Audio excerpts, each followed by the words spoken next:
All Oh man, right. Love the I feel like music intro, I just right? danced. Yeah, Yeah. like that was great. If we could do class like that and do actual like industrial control system cyber defense like that, it'd be awesome. But I don't know if people can handle like the ICS shuffle. Like if I shuffle in the class like that, it'd probably be too much. after the ICS stuff, we can kick into more additional music. Welcome, everybody. Thanks so much for joining us. Today, we are going to be going over the new course, which is ICS 418. This is ICS Security Essentials for Managers. We're going to get started in just a quick minute. I'm going to pass it over to Jason. We're going to do quick intros. We're going to be looking for your comments as well in the live feed as we go.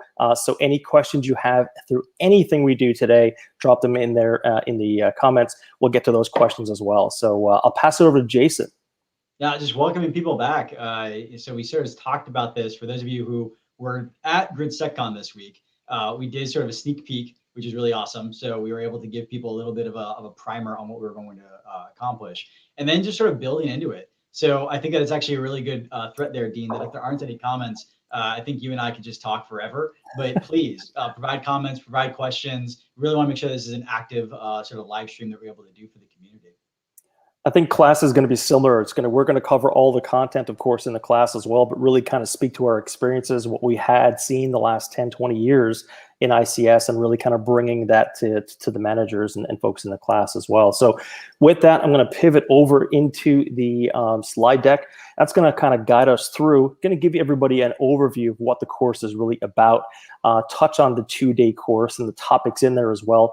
We're going to first start off with a very quick introduction. So myself, I'm Dean Parsons, certified SANS instructor, currently teaching ICS 515 and 418 coming up next. And my experiences is really started off hacking Linux way back in the day in high school, spent 10 years in the IT space, so really doing a lot of technical work in IT from the telecommunications sector. And then the last half of my career so far really switched over looking at the industrial control system. So started out with building teams as an example, policies, procedures, but never got away from the technical aspects. And the last 10 years really focusing in the electric sector, in the generation, transmission, distribution, and more recently in oil and gas as well. So I think that what we're going to cover today, and Jason's going to be there with me on that, is we're going to cover things in class. We're going to give those students things that we wish we had when we were kind of coming up through the ranks, and then ultimately managing cybersecurity programs for industrial control systems. So that's a bit about myself. I'll hand it back over to Jason for an intro for him. Thank you, Dean. And already seeing people asking questions about what's been covered in the course. We will totally talk about culture because that is going to be a big part of what it is that we're trying to accomplish, especially in ICS security. So we'll talk about those differences in a moment. But for my background, so sort of on the side of where did I come up from? I came up from doing ICS, actually designing SCADA systems, implementing the communication systems that were sort of the linchpins for SCADA. And then one day I foolishly asked the question, hey, who takes care of the cybersecurity with the SCADA system that we're developing? I didn't know enough at the time, but the sort of my bosses were like, don't worry about it. We're putting in the GPRS modems from AT&T. They totally have it covered. And we'll put in any telecom provider there that you would like. You know that that's not the case, right? You own the risk. You're managing the system. You own that cyber risk yourself. And so it took me a while to understand that and sort of get onto the security side of the equation. And from that, my culture sort of conversations really were pushing upwards. I ended up becoming a federal regulator on cybersecurity. That was a total unknown to me as a career life progression. I then became the National Incident Response Commander for incident response at the U.S. Department of Energy, as well as risk management there, before becoming an independent security researcher and an executive at a company where I had to make some of these calls that we're talking about throughout ICS 418. What it is that you do to build the team? How do you have them sort of tackle these issues that we're all going to be facing when we discuss ICS security? And really, what I view as one of the largest problems we're going to have in our generation is how do we protect critical infrastructure? I also teach at SANS another course, ICS 456, which is 5 action-packed days of regulatory compliance for cybersecurity. Yes, action-packed. I will stand by that, Dean. As you know, that class has got 25 hands-on labs where we do technical concepts on top of compliance. So a lot of that DNA of how do you do governance and how do you do oversight and execution and support, spoiler alert, are things we're going to talk about that's baked into a 2-day course that we're doing here in 418. Excellent. And hopefully we won't scare anybody away. In fact, we have labs in this course as well, but they're management level labs. So tools we'll use at a management level as well. But we're going to get into it. So we'll pivot through the slides and really give you an understanding of really the ICS curriculum overall, where it started, where this course fits into that, and why it's important to do ICS 418, ICS Essentials for Managers, for Security for Managers, now at this time. So well, a long time ago, way back in a galaxy far away, we're seeing, the birth of 410, ICS 410. And that's the kind of entry level course in the ICS curriculum, where it's really kind of focusing on the engineering kind of folks connecting together. And then, of course, we have the IT and OT convergence in that course. And then this is the course that Jason teaches with all of those labs on compliance, which are technical for ICS 456, specifically for NERC compliance. We see electric generation transmission distribution facilities using that, obviously, in the NERC SIP area, but also others outside of the electric organizations also using it. And then stepping up, we have ICS 515. This is a more technical course as well, which is ICS visibility, detection, and response, which just had a huge overhaul, a large update, and really focuses on visibility inside the ICS network specifically, and then pivoting to threat detection. And then when you find threats, you're pivoting to incident response, specifically for the industrial environment.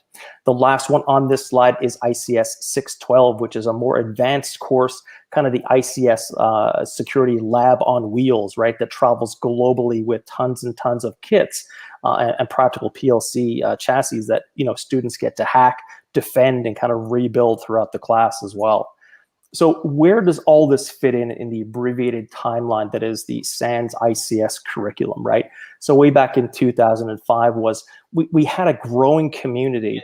We had just us, right? Like it's just like like a cadre of people taking SANS courses. It wasn't even like this organized thing we were doing. Yeah, totally, right. And so we did have that way back, and we knew that there was a growing community required, right, Jason? And we knew that there was a growing risk as well. And that pivoted SANS to do the 410 release in 2014.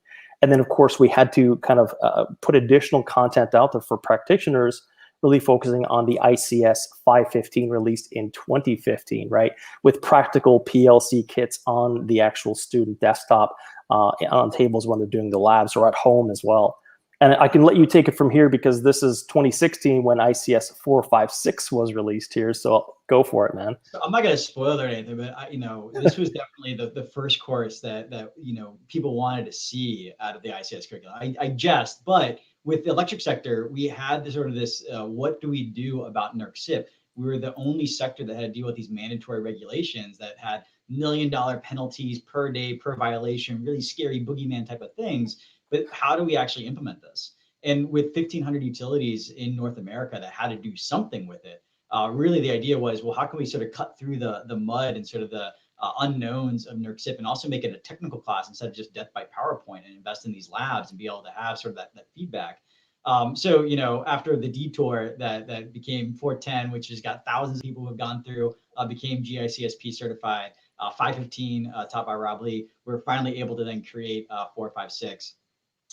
And really working across the team to be able to see how that course has matured over the years, I've certainly loved. I've been teaching that now for about 4 years after Tim and Ted convinced me that I should go on and pay my dues for being the regulator who got us into some of this mess, and really work out some of the solutions in that course.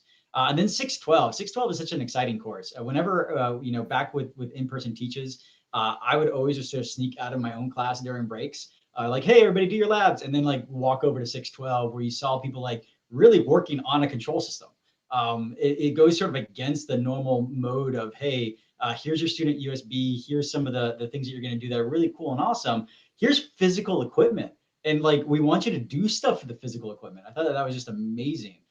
So obviously that's still only in person, because there's not really a way to ship all that physical equipment to make your own physical ICS security lab in your house. So really looking forward to be able to see that now come back around to be offered in person as well. But I think that the timeline here is really amazing, right? Because we had this sort of 15-year period of growth where we started off with just a bunch of us getting together, literally at night, doing like, ICS security skits and plays with some beers in hand, and then building out into what became this world-class curriculum that we're now involved in.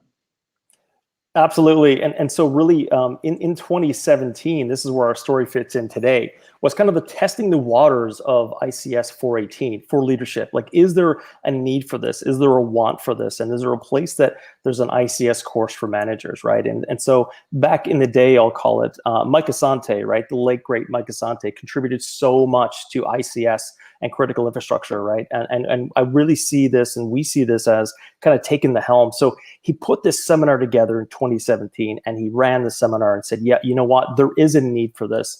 And really, it's something that it's really going to be targeting management and executives as well. And why are we doing this? Because there's protectioners out there already. And the idea is we need to make sure that those folks without experience to tell the story from an ICS security perspective in a way that's going to kind of leverage the safety aspect and kind of fortify our critical infrastructure. So this gap in the prioritization for ICS security was birthed out of that whole seminar, and the idea kind of lingers today and is now codified into ICS 418. And so, say, yeah, that's actually that's the I was there, but I was there because I just wanted to spend like 4 hours with Mike, right? Like if Mike Asante was going to talk about leadership for 4 hours, like I'm totally there, right? Just you can hype me up with coffee, and like I don't even need the caffeine at that point. But really at that point, I didn't know that 418 was going to be something that we would percolate to. It seemed like a really nice to have. We're doing the SANS ICS Summit, which for those of you who've not gone to Summit, even the virtual ones we've been doing, I think the last virtual we had was like 8,000 registrants. When there's a few hundred of us sort of going through this and being able to talk and see these sort of pre-course materials, no clue that that a 2-day course was something that was on the horizon. But obviously with the life circumstances being what they became, that I would be one of the co-authors to be able to help out with this. So it really did sort of that timeline that you showed, sort of the sneak peek in 2017 that we didn't know was going to be the domino effect that we're going to see in ICS 418.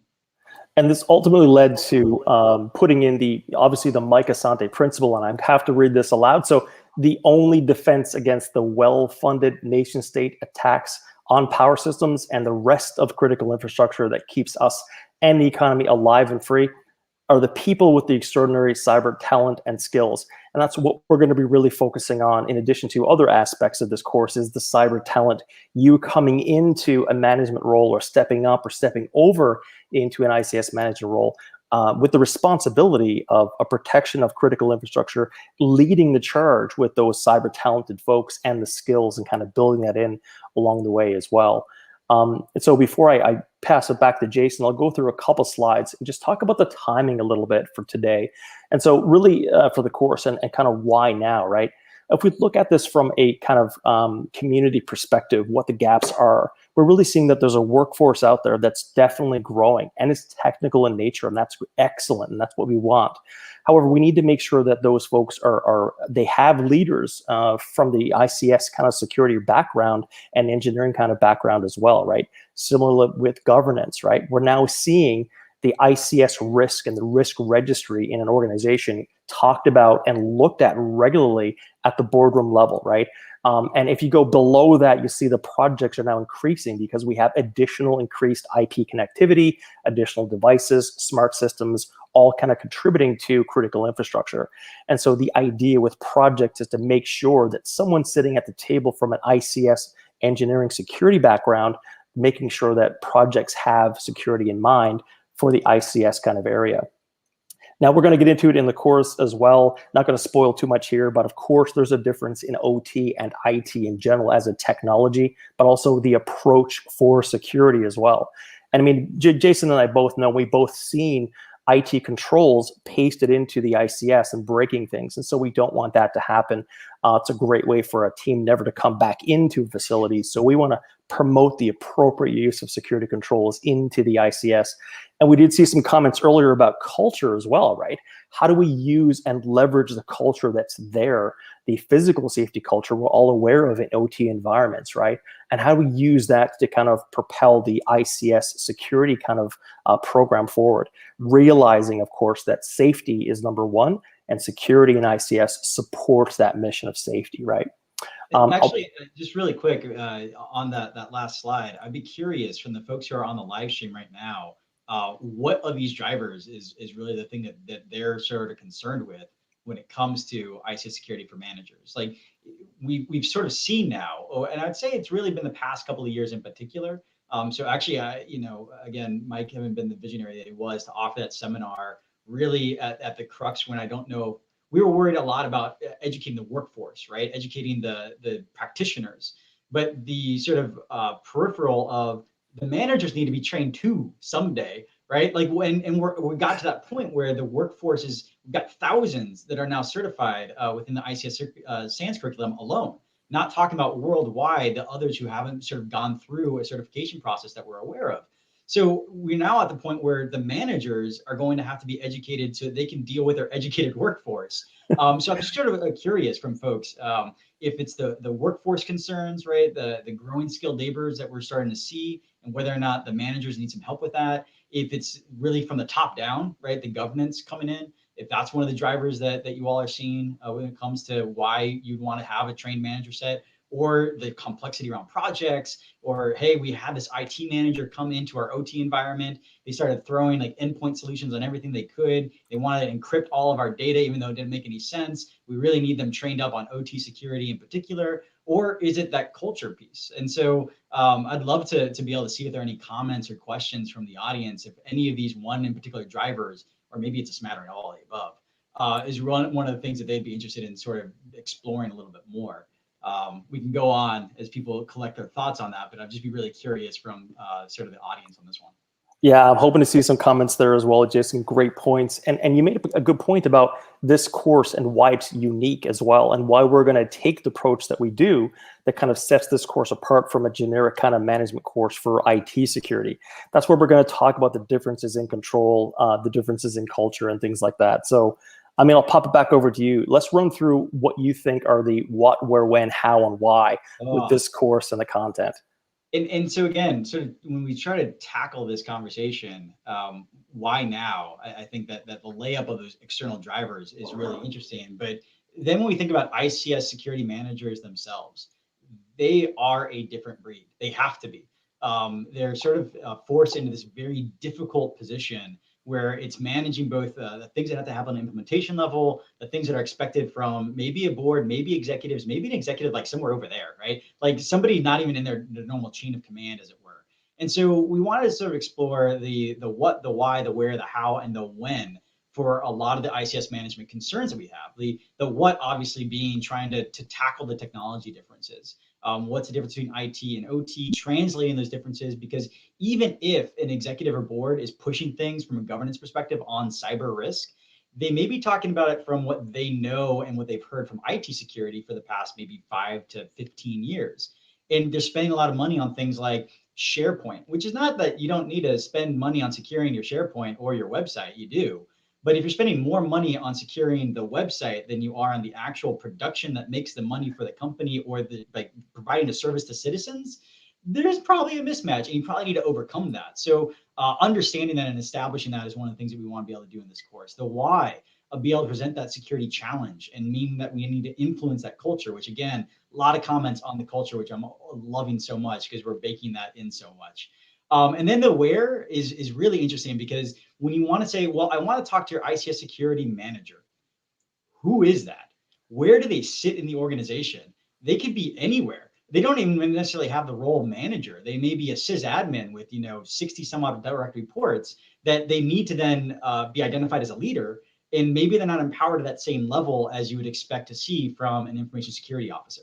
And then the what, we're obviously going to cover standards. We can't avoid, it's one thing to go in and be like, hey, I took this great SANS course, I got all these best practices. But if you can't tie it back to an actual standard, when you try to make those changes, things will be a little bit difficult. And the when, as we joke, is often too late. So you can see here for the what, we're obviously going to talk about the differences between IT and OT systems. So this is a slide directly from the course material. We're going to talk about those differences in a little bit more in depth, but at that managerial level, right? So we're not going to necessarily provide them the hands-on fingers keyboards of like, hey, you're going to start programming some ladder logic. But they need to understand that the protections they typically would see in an IT environment aren't going to be there in OT. And if they come from OT, they need to understand that there are protections we can put in place, because maybe they've only been thinking about that device in terms of safety and reliability and not the security protections. For the next one, when we start talking about sort of the overall, sorry, Dean, next slide. There we go. The overall whys. We know this, right? A lot of the folks who are already on this sort of channel, I can see some of the expertise that we're discussing. We already know that we've sort of seen this industrial revolution over time get to more connectivity. And so obviously that more connectivity means things for the business. It means optimization in a lot of cases. But for us from a security perspective, it means access, and maybe the attacker has a perspective as well. And then where are they? I love this, Dean. And I know that you spent a lot of time discussing this, and maybe share a little bit more thoughts on this one too. But we've seen them come from all over, right? I've seen sort of folks say, well, my OT security leader reports, like the one smack dab in the middle that always hits me is finance. And people are like, how does that work? Like the finance person doesn't know security. They don't, but I guarantee you they know risk, and they know what it takes to keep the business operational. And so you may see that that person has got the keys to the coffers of being able to get some more budgetary things than they could if they were under the VP of engineering. But Absolutely. I know you've seen 1,000 of these as well, where it's like, Yeah. where do you sit?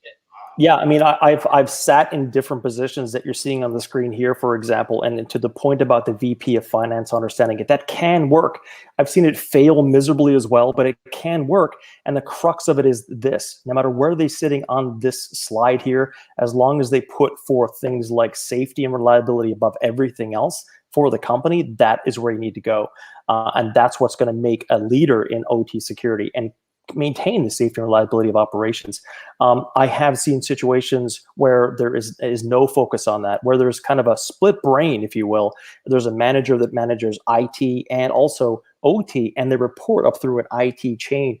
And so the problem with that split brain is an issue happens on the IT side. Same time, there's something on the ICS side. Which do they prioritize, right? So I did see a lot of conflict in that particular case. So suffice it to say, you can sit anywhere in this kind of structure that we have, as long as there's a prioritization on what makes people safe and the production of the facilities run, which is really the ICS side. If we kind of pivot beyond that, I mean, there's the how as well, right? I mean, Jason, what do you think? You talked about standards earlier before, guidelines, regulations. We got to have that in the course. Of course, we align to that as well. And then, of course, there's the when, right? And I mean, what's your thoughts on the when here, and also the who coming up, Jason?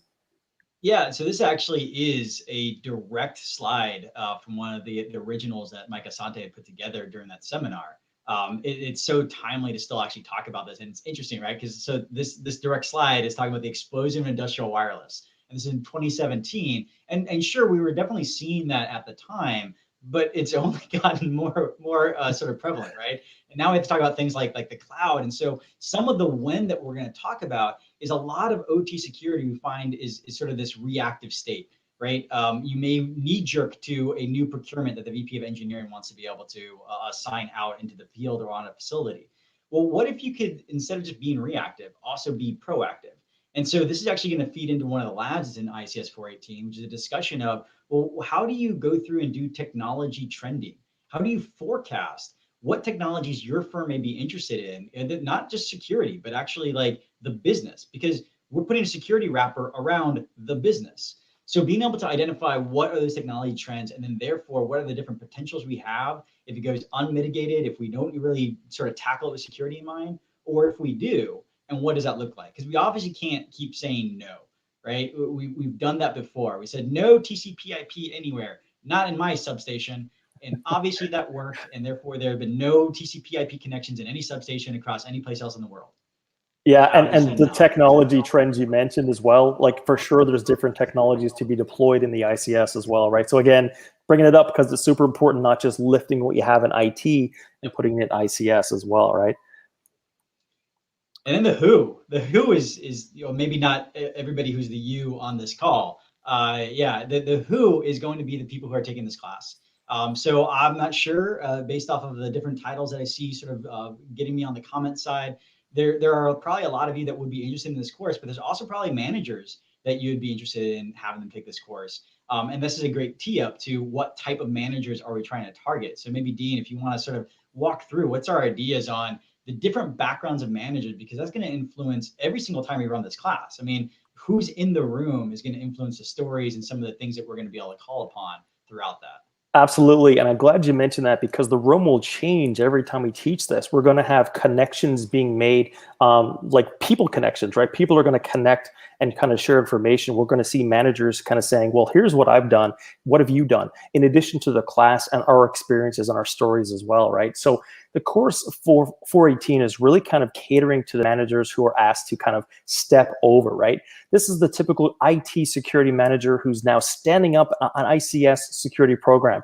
Now, never before, but now has responsibility for ICS OT environments and going to learn a lot about that environment, right? And kind of bring a lot of great knowledge from the IT security side of the house, and then learn how to adapt and kind of change some of those technologies and approaches to cater it to the ICS. So that's the step over, if you will, from IT kind of realms. And of course, we have the practitioner to manager as well, which are those folks which are inside the ICS to some degree. Maybe they're an engineer, maybe they're ICS architect or an operator, as an example, and then stepping up inside of the ICS area to that management level. And then, of course, you have the in-place existing managers that kind of really have the ICS kind of security background practitioners reporting to them, and then they're really charged with leading that group for practical, I'll say, risk management in the ICS. If we take a look a little further at step over, and we'll get to step up in a few minutes as well, we're really seeing that kind of fluent IT-centric controls that someone's going to bring over from IT, and then learn how to adapt and adjust those as they kind of move forward, right? So Jason, jump in anytime. But we really see as well the step up. And this is where we have great experience in the industrial control sector. And we see a lot of folks coming from IT really looking to learn more about that in engineering side, the operations, not necessarily from programming the PLC in the field and setting up SCADA set points and things like that, but having a good, solid understanding of what the process is, how it can be impacted, how it actually functions, at least at a high level. And that's where we see these step up managers kind of gaining that, giving that experience over to some of the IT folks that are coming on board as well. And of course, then you have that in place, right? Already the boss, already kind of like the leader, if you will, in the ICS area, and really taking the lead charge, measuring ICS security, taking the technology trends and kind of adapting it, as we talked about, in towards the ICS. And I think Jason loves this slide, right? And it's really all about that the middleware that the managers could sit in this class. I'll pass it back to Jason if he has any questions. And actually, thank you for. So I saw a comment that my mic was a little bit low, so I stood closer. I'm going to project more, and hopefully I'll take care of any noise issues for folks. But I think the good thing to note about sort of those previous few slides about the background of the manager is we all have biases, right? No matter who we are. And you're going to have a bias as a manager based off of your experience and based off of where you came from. So whether it be that you're coming over from IT, in that case, you've been identified already as a leader and a manager, likely somewhere, which means that you probably already have that management experience. You probably led large teams. You understand how to put different governance controls in place. But if you're coming up as a practitioner, where the number one thing that you had to worry about was really how to secure these systems, and now you have to worry about how to grow a team, how to retain and hire folks, that's going to be very different, right? The joke that we've been using is that turns out people have feelings, not just the sort of technology that you may be used to. And so understanding those two in particular, that they're going to have a very different background, and we want to be able to adapt to what that looks like. It's going to be sort of the water level raises all ships. And we're going to make sure that folks come out of the class with both a conversation on the technology on the OT side and how to secure it, as well as how to manage the people. And this gets to the managers as a middleware. So you can see that they are in this chain where they have to do all this work and speak the language above them as well as the language below them in terms of practitioners versus the executives. And all of them are really skilled, really smart at what they do, but the manager is sort of the bridge between those two different worlds. And when you look at that, the big question is, how do you make sure that they don't become the weakest link? And making sure that we can sort of, again, raise their skill set across all of these different things that they need is going to be part of that course into ICS 418. So with that, Dean, why don't we talk about the actual day of event? Like what does this course look like for folks who've been already asking questions? What is it we're going to try to teach them over the next couple of days during ICS 418 itself? Absolutely. And you made a point there about kind of the skill sets those folks are going to have in the environment, kind of helping them learn. One of the things I've always found really helpful is, people on the team, new to the team, and they're coming from IT as an example, the first thing I do is we get to site. They have to do the safety training, all that stuff usually that needs to be done, and we get them to site to really kind of understand a little bit more about the environment that they're going to be protecting, right? So the physical getting to site, there's nothing beats it, right? So when it comes to the 2 days of the course, we're kind of going to run through what we have set out for each day. And so the first day is really kind of focusing on the ICS management core development and responsibilities, right? So really focusing on exploring the knowledge of what makes the ICS security unique. And this is what this course tailors to, really kind of opening up the ICS security uniqueness and kind of speaking to that. Perfect for the IT managers stepping over to OT as an example, OT leaders due to security, and kind of blending that knowledge, kind of experiences and knowledge portions together, really to understand the ICS, the mission for critical infrastructure, prioritizing safety, and then kind of pivoting from there. So we'll cover things like obviously the most recent attacks, which will be updated on a regular basis. We'll cover the trends, as Jason mentioned earlier, the main topics, the IT, OT differences, obviously the incident response. As a manager, you now have technical folks reporting to you that hopefully will be able to have the technology and tools and skills to do incident response. Again, prioritizing a lot of the ICS environments, which is not the same as there's an IT system, it's been compromised in the IT network, pull the cord. Like, it's a different approach. So we're going to dive into those differences and give you the best practices from that as well. And of course, we'll end off on day one with the ICS kind of policies, frameworks that Jason mentioned earlier, which is kind of the crux of how to guide you and your team, leading them to that better place with your program for ICS. You want to go through day two because, hey, man, it's a 2-day thing and there's two of us. You can go through day two. I think that the interesting thing about the end of day one is as managers, especially if they're new to a lot of those topics, they're going to walk away with that's a lot of responsibilities. I don't know if I knew that was that many responsibilities, because again, even if you've been doing this for a long time, you may be in this reactive mode where there aren't that many plans that you're able to put in place. Instead, it's a lot of reaction. And so day one is really set to identify for the manager, hey, here are the things that you need to be able to do. What day two sort of sets up is you're not doing it alone. It's not just on you. Now, you do have to juggle a lot of things in your brain. You have to be able to write a lot of things down to be able to plan for this. And so that's why we start off with strategic planning, to be able to help out with this conversation of what should our teams look like. Well, in order to do that, we need to be able to plan for that.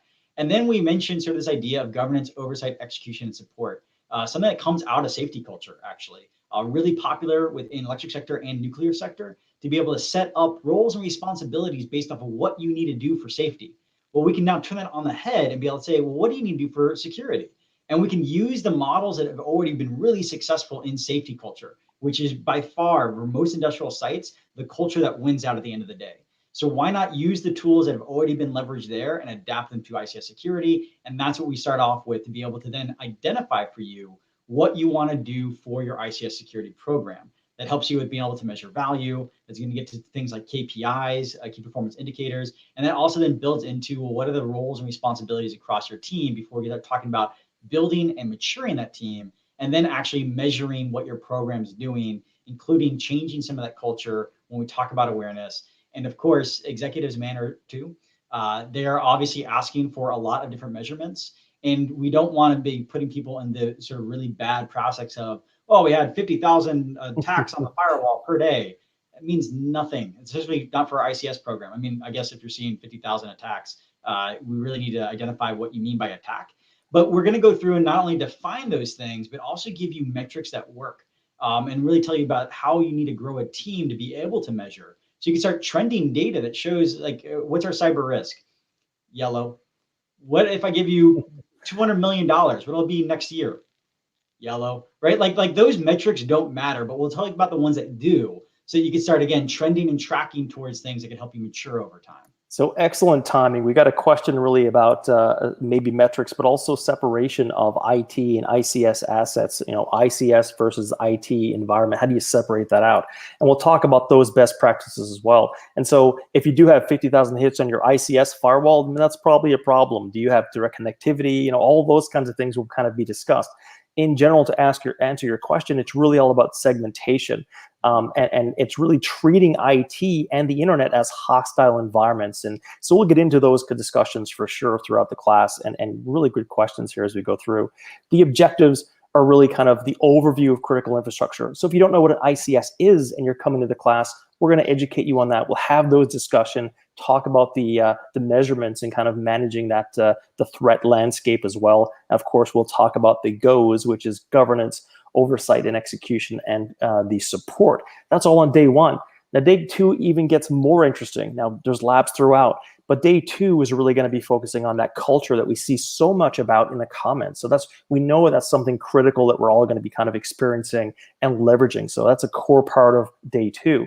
That workforce development as well. So building your team or inheriting a team and then kind of changing and improving your team over time, retaining them being the best thing as well, right? And then managing the day-to-day operations, and then back to your management role of reporting to the executive about your annual planning, your reporting about your metrics and the program. So common themes are going to come up. Culture is obviously one of them. So we've talked about security and safety being very similar or the same, security really supporting safety of operations, and of course the IT versus OT technology convergence, which has been done for 20 years. We've converged technologies 20 years ago. We have traditional operating systems in the OT environment that look like IT, but they're OT assets. Below those assets, right, is the engineering gear, the bits that push and change things in the physical world. Of course, we're not going to reinvent the wheel. So it's really going to be leveraging what the security folks have been doing for decades and then adapting it into the ICS. And I can tell you that ICS is definitely a place where you can excel at defense because it is more static than an IT. So, I mean, you'll probably laugh, but if someone were to tell me 20 years ago that I'd be doing cybersecurity with a hard hat in a plant someplace or an electric facility or oil and gas or a cookie factory, I'd be laughing at them, but that's really what we're doing today, protecting our critical infrastructure. And again, we see that common theme of culture coming up as well, right? So before we jump into the lab kind of component and the leadership drills we're going to kind of dive into, Jason, do you have any thoughts on these kind of common themes? I know there's a lot of folks out there going to want to discuss this. And again, if you guys have questions, drop those into the comment section there. I think just in general, noting that we're going to tackle this in every single module, every single day. Yeah. Right? And that's one of the common themes. Because we can't sort of drop the ball on any one of these while sort of teaching it. It's really going to be about, again, changing that culture. That's why I like the culture eats strategy for breakfast, right? It doesn't matter how many times you talk about practices, policies, and procedures, but if you don't have the culture that sort of supports that, then almost none of this matters. And all of this really then ties back into those points. So I'm just looking forward to being able to help students sort of reinforce these mantras as we're able to go through it and build their teams to understand that too. And reinforcing these common themes, the best practices throughout is really the hands-on labs, right? So there's actually a virtual environment that we have for managers. Don't worry, you're not going to be hacking Linux or anything like that. The objective, though, is to use the tools we have, management level tools inside that VM. That's going to help us do things like standards assessments, going to do things like evaluating your security risk for ICS. And really kind of understand, and it also has additional material in there we're going to put in there as well, which literally there's so much material in this course. And yes, if you think this is a traditional SANS course where it's like drinking from the fire hose, oh yeah, big time. So the hands-on labs is really going to reinforce that content. But in addition, we'll have in-class discussions, right? Leadership drills, really kind of to individualize your experience in the class. So when you leave the class, you're flying back home or whatever the case is, or you disconnect and reconnect to your system at work from home, you can apply what we've just talked about for 2 days to your specific environment. So that's really those leadership drills on top of those labs as well, right? And so if you do think we're going to talk about how things have changed over time, of course we will. We'll talk about why the risk is higher now, which the connectivity is higher and needed from a business perspective, right? So we'll talk about a little bit about history, but don't worry, we're not going to put you to sleep. It's really going to be the actions that are coming out of the low, medium to high risk changes we've seen that pushes us forward again into the labs and those common themes, reinforcing those common themes. About real world ICS attacks. If somebody falls asleep during that, yeah. Yeah, I don't know. I like you may be able to then fall asleep during, the Poltergeist or some other scary movie during Halloween. Yeah, and so we'll talk about the big five, right, Jason? Like we'll Yep. talk about Trisis, that target safety instrumented system, which has the only real idea behind creating that malware is to kill people or to take systems offline and damage them potentially, right? So we'll talk about all that stuff as well. Don't worry, you're not going to fall asleep at all. And again, I mean, you can jump on this one, but I love this slide. I mean, there's no color to this slide, but it's so awesome because there's a huge difference in cyber defense for IT and ICS. In ICS, there's fewer users. Well, you should have fewer users and fewer users going to YouTube and Facebook and other kind of IT related or non-security related kind of systems and sites. So in the ICS, I will say it's probably one of the most defensible networks on the planet because of that. And it's also a little bit more static as well, right? Things change a little less, which means finding that needle in the haystack is a lot easier from a detection perspective. Another great thing about ICS defense and kind of leading the charge there with your team is really focusing on the dwell time for the adversaries. It takes usually a lot longer for an adversary to kind of have an impact in ICS. What that means for us as managers and teams from a technical perspective, leading those teams as well, is that's opportunity for you and your team to do detection well ahead of events happening that can take some of the systems down, right? So a lot of huge differences there. And again, pointed out throughout the course, reinforced with those the slides and obviously the leadership drills as well. I think that folks understanding that they have a home field advantage. Yeah. It feels like there's a stack it because when we talk about ICS attacks, we're not talking about script kiddies getting into our industrial control systems. Where the major fears and major risks that we're now tracking are all the different sort of nation state adversaries that are able to build capabilities to target critical infrastructure. That's terrifying for a lot of folks. But what they need to understand is exactly what you said is sort of this home field advantage discussion that your systems better than anybody else. And it takes the adversary time to understand what protocols are you running? What is the engineering process? What do they do to recover from a maintenance event? Because that'll look very similar how they recover from a security event. And be able to figure that out and then sort of base their operations off of that means that you've got that advantage to be able to continually look for them, hunt for them, and build sort of the programmatic needs that you have at your disposal that we'll cover during this course to target that and then be able to take care of the dirty business of securing your infrastructure. And the differences as well, again, pointing out from IT, it's the Triad, the traditional that really works, Triad, CIA. Whereas when you start focusing on the ICS realm, things like confidentiality takes a back seat. Why? Because we're not as worried about sensitive data inside the ICS as much. Of course, we don't want our configurations, our logic, our data historian information about how we run the process to get out. But really it's safety, right? So it's availability, integrity, confidentiality, and also moving beyond that to mature to really focusing on integrity. If your operators and your engineers and your security folks issue a command or do something in the environment, they want to make sure that that has integrity behind it. The result from a cyber click button here to a physical change in the real world, they want to make sure that that's an authorized change, right? And so integrity, availability, and confidentiality is really where we're trying to push a lot of the organizations in the ICS realm. And why are we doing this, right? And it's because of things like the high impact, low frequency events, right? And so these HILF kind of events, they're really kind of, we've seen a renewed focus on these events. The risks that have catastrophic impacts on critical infrastructure, safety, the environment, that may never occur or they occur rarely or haven't happened yet. And that's the whole point. But what we're seeing in the last couple of years, we've mapped events that have been critical to impacts in the industrial environment. Now, the lower left, we see things like the most recent Oldsmar water facility compromise where someone tried to or change the system to essentially that could poison people in a water system that was caught by an operator that kind of fixed that, which is great. But we also have things like the Colonial Pipeline attack event, a huge event in 2021 that's further driving things like considerations for specific ICS security programs. And then up in stage 2, we'll call it the impactful attacks, specifically to the control systems itself, are things like the Ukraine attack in 2015 and 2016, scalable malware in 2016 that we're seeing targeted in the industrial control space. So this is not your kind of commodity off-the-shelf malware used to kick in the doors and kind of grab data. This is tailored malware that has an impact in the industrial control sector, specifically designed for that. Of course, the S word comes up, which is Stuxnet at the top right. And of course, then we have Trisis, the first piece of ICS malware focusing on safety, right? So, I mean, these are the kinds of things that we're dealing with. However, these are not the only things, right? And I love it, Jason, when we get into that conversation when it's like, well, there's a top 5 or 6 types of ICS targeted attacks.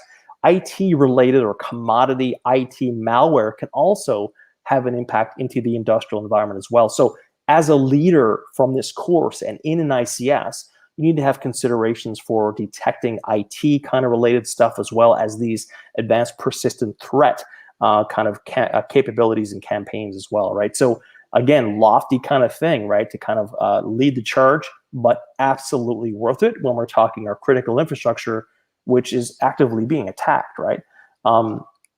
And any thoughts on that before we go to the mountain of connectivity and kind of why we're doing this? I think that's probably the next thing to be able to discuss, because what this helps lay us down for is really this conversation about how it is that we're building into what these attacks mean. And so again, from the management perspective, being able to really figure it out means that you need to understand the threats, the impacts that are associated with it, so you can figure out then the cyber risk components. And so again, one of the conversations is really how do you then trend data? And one of the things that we're constantly talking about now is industrial use of the cloud.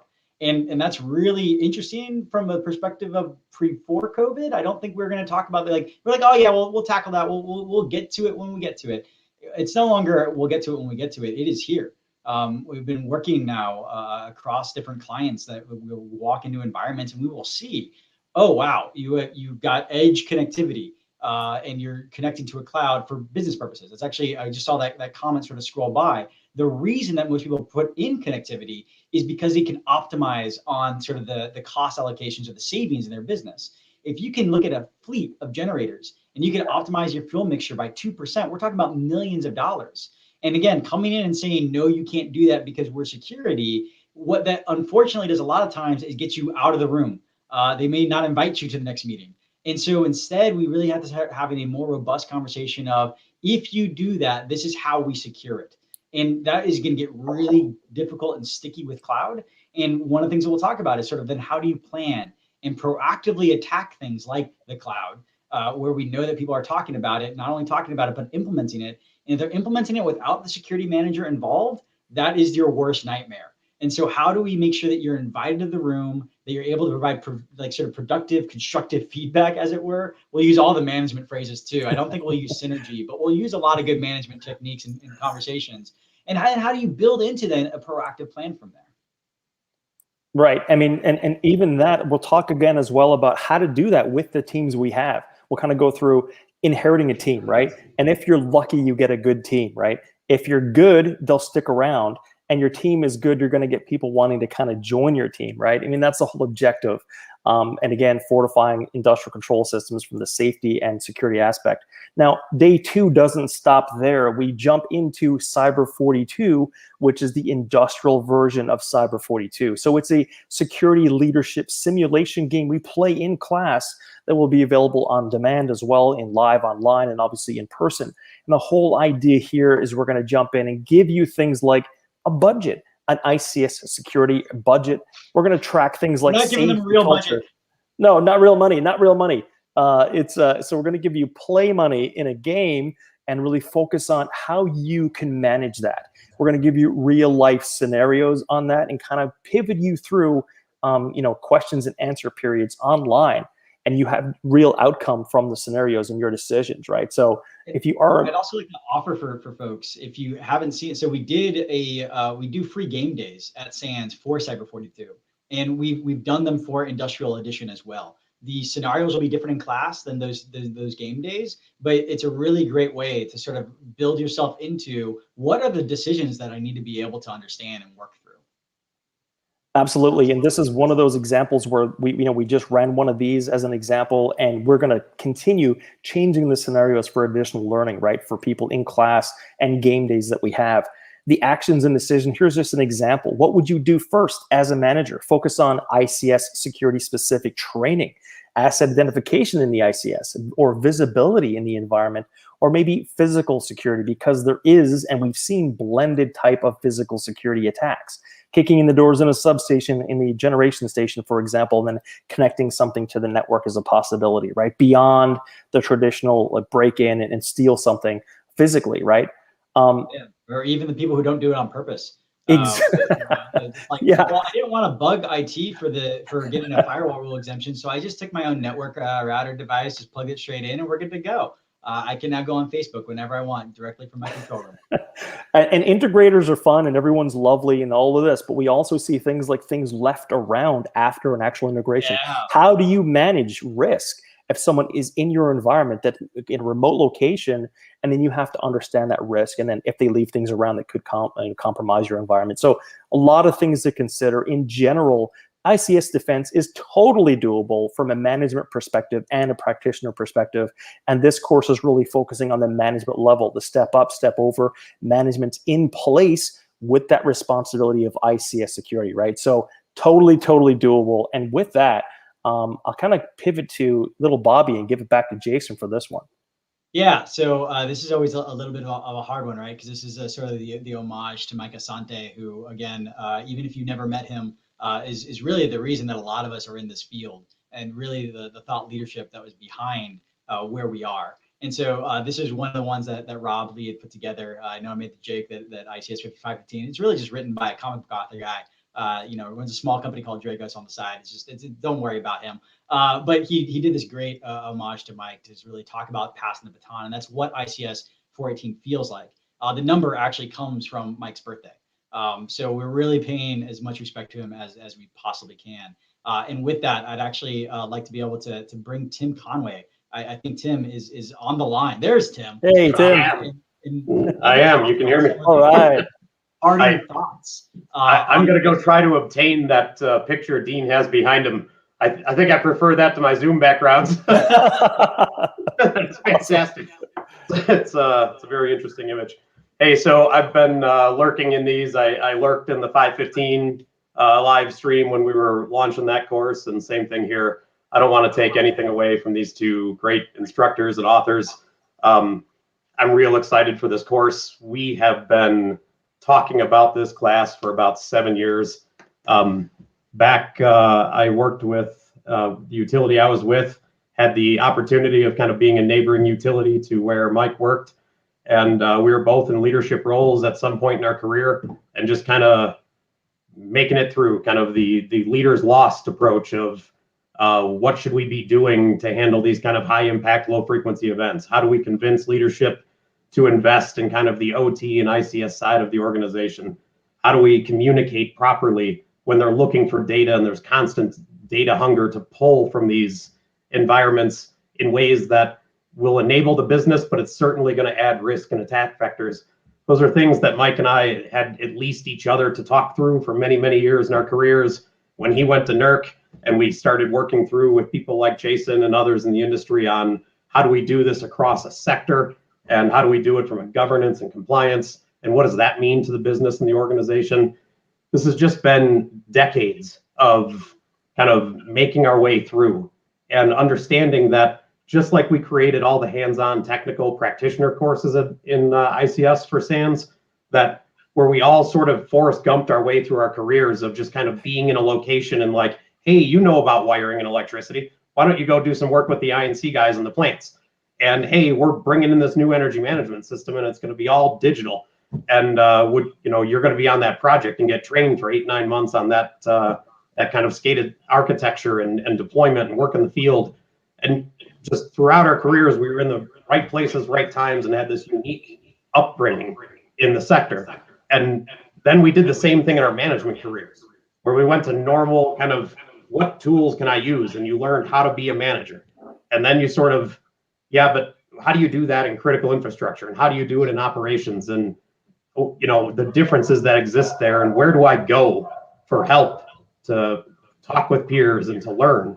And really the same need to develop those courses that are specific to our space and our community. We have been talking about making this course since 2014. And as Jason had mentioned, there was an effort where we finally just paused everything. Some folks on our team here within SANS, myself, Doug Wiley, Ted Gutierrez, Mike Asante, all worked on kind of building a workshop.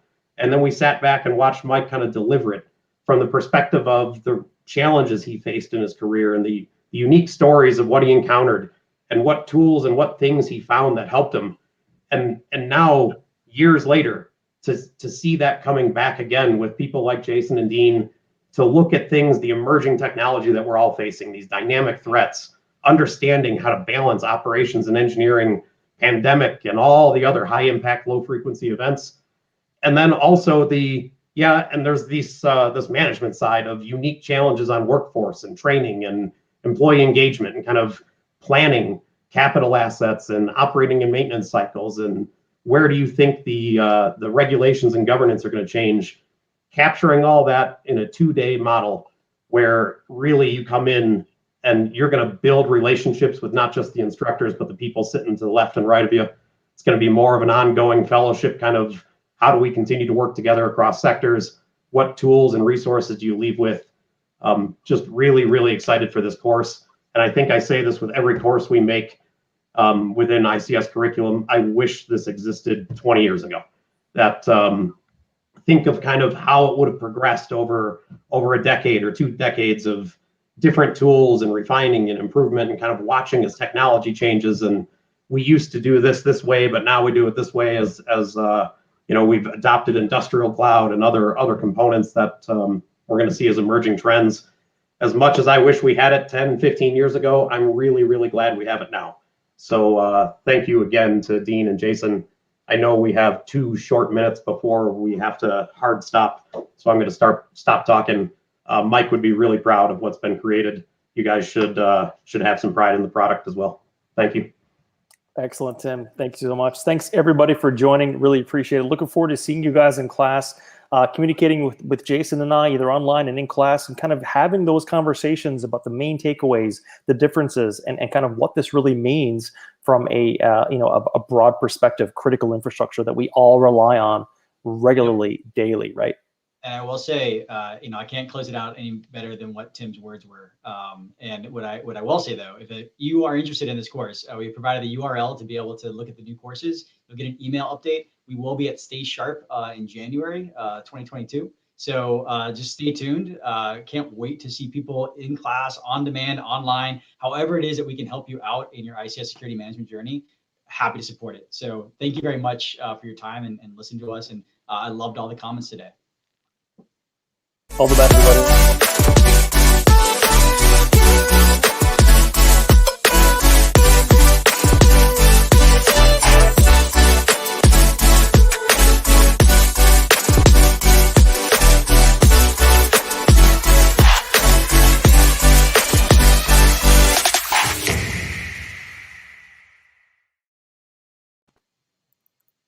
Hey, everybody.